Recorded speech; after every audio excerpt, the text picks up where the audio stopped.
Hello students, here is your Krishna ma'am and let me start our syllabus. First of all, today we will talk about your first chapter and that is component of environment. First of all, what is environment? Environment can be defined as all that surrounds us.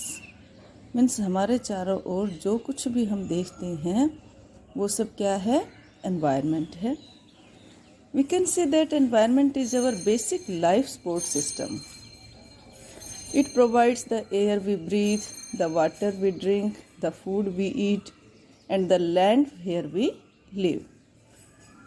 In our surrounding, we also see many things which are created by the human being, like our residence, our vehicles, ACs, fridge, roads, railways, and many more.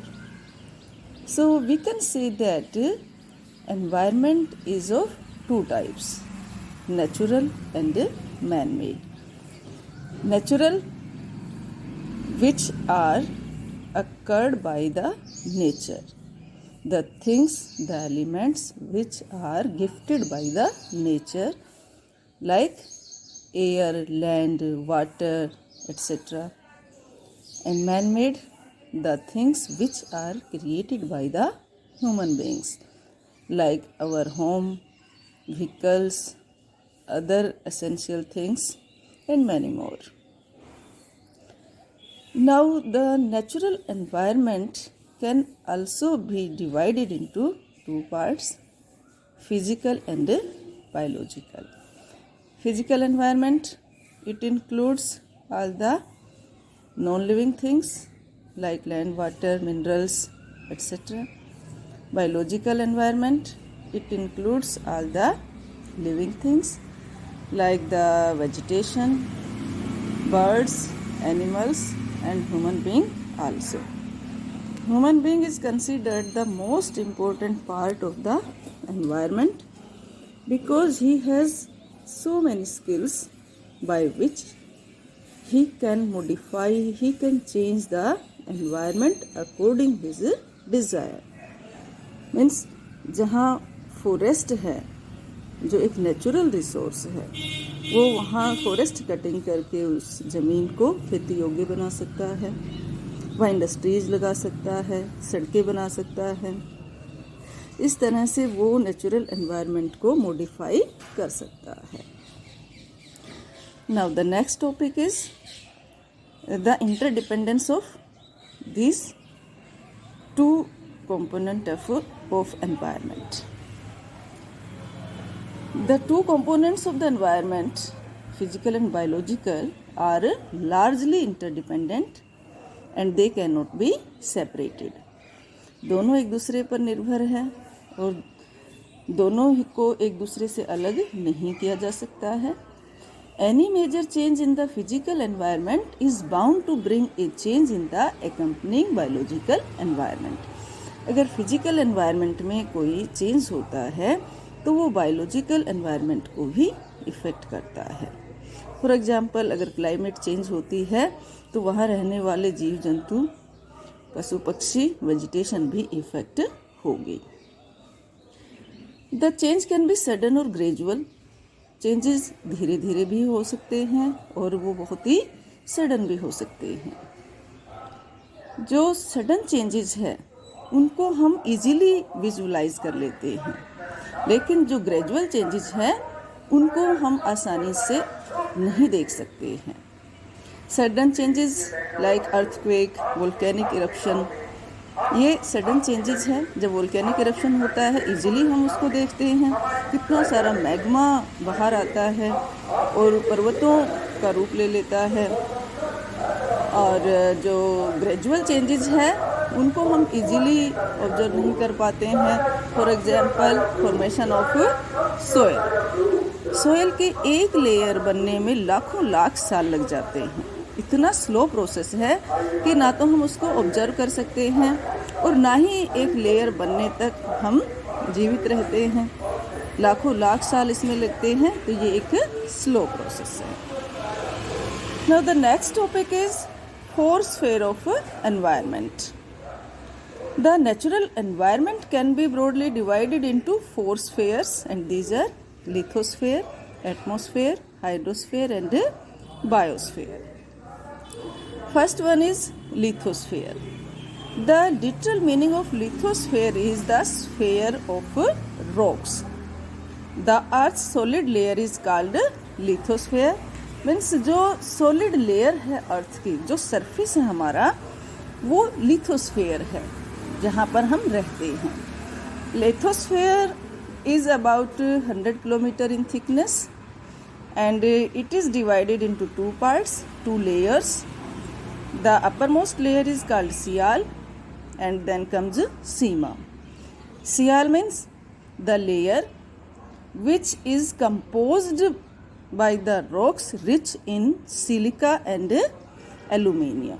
Sial means Si stands for silica and Al stands for aluminium. Means this layer is composed by the rocks rich in silica and aluminium. Below this layer there is the layer of Sima, and this layer is composed of rocks rich in silica and magnesium. Si silica, Ma stands for magnesium. Now the next is atmosphere. The literal meaning of atmosphere is the sphere of air. The atmosphere is composed of mixture of gases which form an envelope around the earth. Atmosphere क्या है? Sphere of air. जो air है उसी को atmosphere कहते हैं.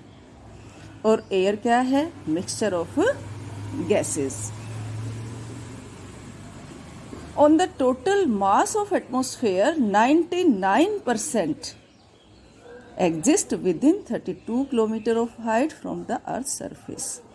यानी कि 32 किलोमीटर की ऊंचाई तक ही जो 99% जो गैसेस का वॉल्यूम है वो एग्जिस्ट करता है. और इससे ऊंचाई पर जब हम जाते हैं उतनी ही जो वॉल्यूम है एयर की वो कम होती चली जाती है. पहाड़ों पर तो बिल्कुल ही कम होती है और इसीलिए पहाड़ों पर सांस लेना भी मुश्किल होता है. Now the next one is hydrosphere. The literal meaning of hydrosphere is sphere of water.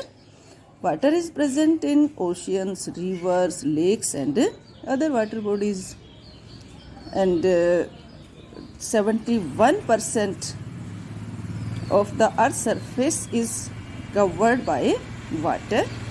It is 2/3 part of the total. So we can say that water is found in abundance on earth, and this is the reason why we call our this planet or earth blue planet or the watery planet.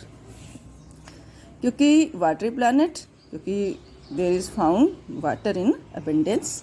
Blue planet क्योंकि जब हम अर्थ को space से देखते हैं तो water की अधिकता की वजह से इसका कलर ब्लू दिखाई देता है. The distribution of water is not uniform in both the northern and the southern hemisphere. 43% is found in the northern hemisphere and 57% of the total is found in the southern hemisphere. Now next is biosphere.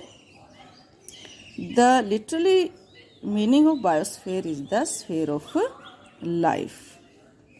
Biosphere is the narrow zone of contact between all the other three spheres of environment where all kind of life exist. जो biosphere है आपका, वो कौन सा sphere है? जहाँ पर ये तीनों स्फेयर मिलते हैं, एटमॉस्फेयर, हाइड्रोस्फेयर और लिथोस्फेयर. और जहाँ ये तीनों मिलते हैं वहीं लाइफ पॉसिबल हो पाता है, क्योंकि लाइफ के एग्जिस्टेंस और उसके सर्वाइवल के लिए ये तीनों ही महत्वपूर्ण है. और हमारी अर्थ पर इसीलिए लाइफ एग्जिस्ट करता है क्योंकि यहाँ पर ये तीनों स्फेयर्स हैं. And next topic is biodiversity. What is biodiversity? The earth is full of diversity. यानी इस अर्थ पर बहुत ज़्यादा विविधताएं हैं.